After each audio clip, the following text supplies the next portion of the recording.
একে তো দেশের এই অবস্থা, তার মধ্যে নেই ইন্টারনেট, কোনো খোঁজ খবরই পাওয়া যাচ্ছে না। একদম দম বন্ধ করা একটা পরিবেশ চলছে। আমার না, শুধু সারা বাংলাদেশে সবারই সেম অবস্থা। কিচ্ছু করার নেই, তারপরেও তো খেতে হবে, রান্নাবান্না তো করতেই হবে। যতই আপনি চিন্তিত থাকেন, যতই আপনি মানসিক চাপ নিয়ে থাকেন, যতই টেনশন করেন, পেট তো আর বাধা মানবে না বলেন। তো সারাদিন বসে বসে থেকে কি আর করব, রান্নাবান্না তো করতেই হবে। তো রান্না করতে চলে এসেছি, ভাতটা বসিয়ে দিলাম। আর আজকে ছোট মাছ দিয়ে একটা চচ্চড়ি রান্না করব। এক চুলায় চচ্চড়িটা বসিয়ে দিয়েছি, আর আরেক চুলায় আমার বেবির জন্য একটু চিকেন রান্না করব।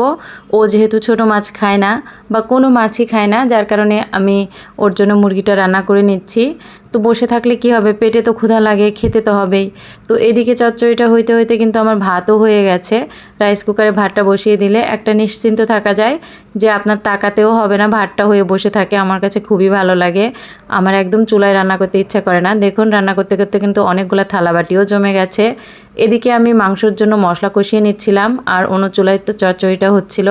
তো মশলাটা কষিয়ে নিয়ে এই চুলায় আমি মাংসটা বসিয়ে দিব, আর তারপরে থালাবাটিগুলো মেজে নেব। মাংসটা রান্না করার জন্য যা যা মশলা লাগে সব কিছু দিয়ে আমি খুব ভালোভাবে কষিয়ে নিচ্ছি। তো মশলাটা খুব ভালোভাবে কষানো হলে এর মধ্যে এবার আমি মাংসটা দিয়ে দিব। তো মাংস দিয়ে খুব ভালোভাবে নেড়ে চেড়ে কষিয়ে নিতে হবে। মাংস রান্না করার সময় মাংসটা যত ভালো কষানো হয়, মাংসটা খেতে কিন্তু খুবই মজার হয়।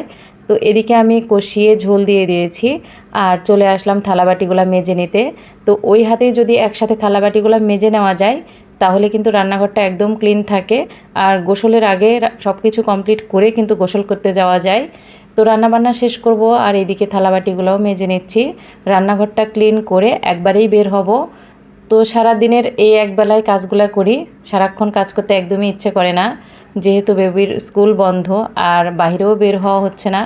বাসা মোটামুটি সব সময় গোছানোই থাকে, যার কারণে রান্নার সময়টা একটু সময় হাতে নিয়ে রান্নাবান্না করে নিলে সারাদিন আর তেমন কোনো কাজই থাকে না। ইন্টারনেট না থাকার কারণে কী যে খারাপ লাগছে বলে বোঝানোর মতো না, খুবই বাজে অবস্থা। আপনাদের কী অবস্থা অবশ্যই কিন্তু কমেন্টে জানাবেন।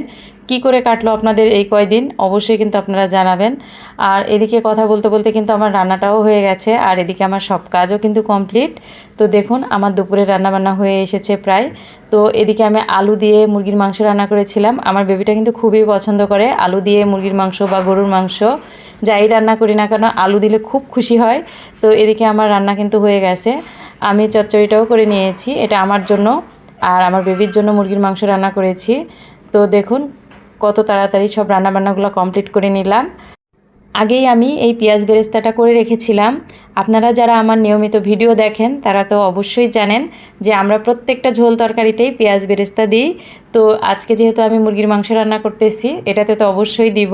তো প্রথমেই আমি পেঁয়াজ বেরেস্তা করে নিয়েছিলাম, তো সেটা আমি দিয়ে দিলাম। আর এবার দিয়ে দিলাম ভাজা জিরার গুঁড়া। আপনারা যারা পেঁয়াজ বেরেস্তা দেন তরকারিতে আর জিরা গুঁড়াটা দেন, তারা তো জানেনই এটা কতটা মজার হয়। আর যারা দেননি বা এখনও যারা দেন না, অবশ্যই একবার হলেও ট্রাই করে দেখবেন। খুবই মজা লাগে খেতে, খুব সুন্দর একটা ঘ্রাণ হয়। অবশ্যই আপনারা একবার হলেও ট্রাই করবেন। এদিকে কিন্তু আমার ভাতটাও হয়ে গেছে, আর আমার রান্নাবান্নাও কমপ্লিট। তো সবাই ভালো থাকবেন, সুস্থ থাকবেন, আর আমার সাথেই থাকবেন। আল্লাহ হাফেজ।